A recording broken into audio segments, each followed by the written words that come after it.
السلام علیکم۔ قدیم زمانے میں سیب کا ایک بڑا درخت تھا۔ اس درخت کے قریب ہی ایک چھوٹا لڑکا رہتا تھا۔ اس لڑکے کو روزانہ اس درخت کے پاس آنا اور کھیلنا اچھا لگتا تھا۔ وہ اس درخت کے اوپر چڑھ جاتا اور اس کے پھل توڑ توڑ کر کھاتا اور پھر اس کے سائے میں سو جاتا۔ ہماری اس کہانی کو آخر تک ضرور سنیے گا۔ وہ لڑکا اس درخت کو بہت چاہتا تھا اور اسی طرح اس درخت کو بھی اس لڑکی کے ساتھ کھیلنا اچھا لگتا تھا۔ وقت گزرتا رہا اور لڑکا بڑا ہو گیا۔ اب وہ پہلے کی طرح روزانہ اس درخت کے پاس کھیلنے نہیں آتا تھا۔ ایک روز وہ نوجوان درخت کے پاس آیا۔ وہ مایوس لگ رہا تھا۔ درخت نے اس سے کہا، آؤ میرے ساتھ کھیلو۔ نوجوان نے اس سے کہا، اب میں بچہ نہیں رہا، اب میں درختوں کے ارد گرد نہیں کھیلتا، مجھے کچھ کھلونے چاہیے اور انہیں خریدنے کے لیے پیسوں کی ضرورت ہے۔ اس وقت درخت نے کہا، مجھے افسوس ہے، میرے پاس پیسے تو نہیں ہیں، لیکن میرے اوپر جو سیب لگے ہوئے ہیں تم انہیں توڑ کر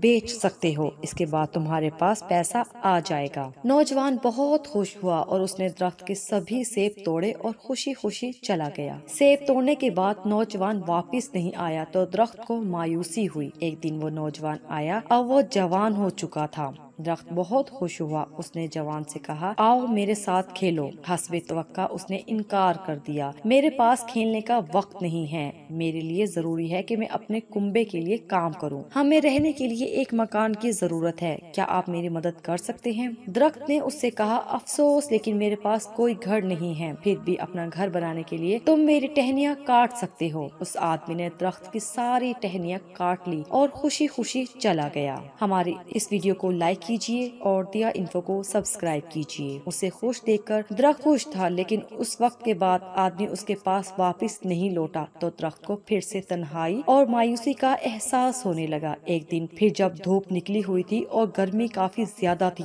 وہ شخص آیا۔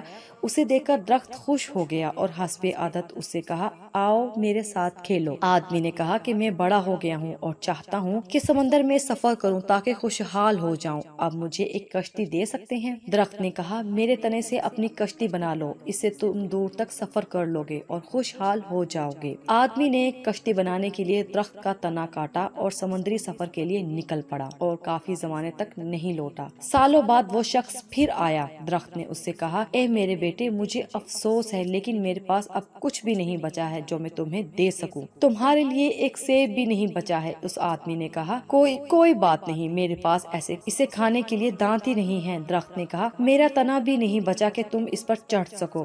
اس شخص نے کہا، اس پر چڑھنے کی اب میری عمر نہیں رہی۔ درخت کی آنکھوں سے آنسو جاری تھے۔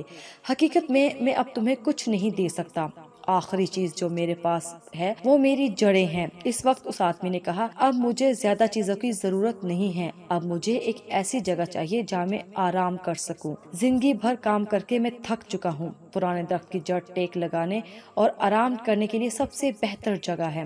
تب درخت نے اس سے کہا، آؤ میرے پاس بیٹھو اور آرام کرو۔ آدمی بیٹھ گیا۔